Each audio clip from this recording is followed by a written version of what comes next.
咁啊，廿歲結婚，係㗎，我哋嗰時候20歲20零結婚，嗰時冇人要㗎啫，唔似你哋依家咁幸福㗎嘛，係咪啊？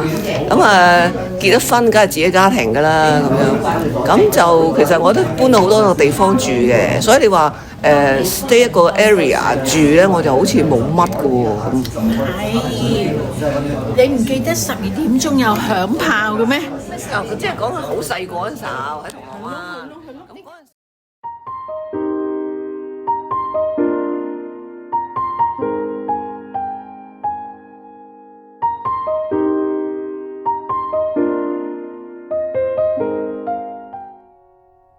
咁嗰陣響炮係咩嚟嘅？因為當時咧係英國統治香港，咁而我咧係英國嘅大商家啦，你當佢係大商家啦，咁所以咧嗰度咧就係12點鐘咧就係正午12點鐘響炮。咁細嗰時咧唔知係乜嚟㗎，唔知佢喺邊度響㗎。咁但係而家咧因為打通咗呢個海航之後咧，咁原來發覺原來係真係一條秘密通道嘅。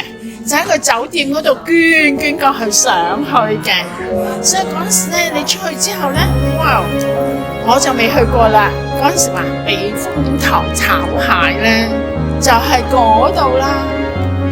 而家咧仍然咧都有啲艇家喺嗰度附近住嘅，都係有個避風塘嘅。好似咪有生意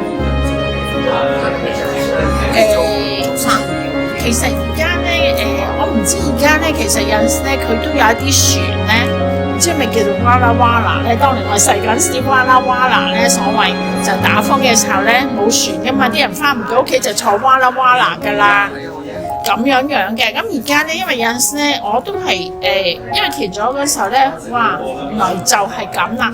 咁咧仍然係有啲船啊，好似街島咁嘅，唔知喺邊度嚟㗎啲人，即係都係香港人。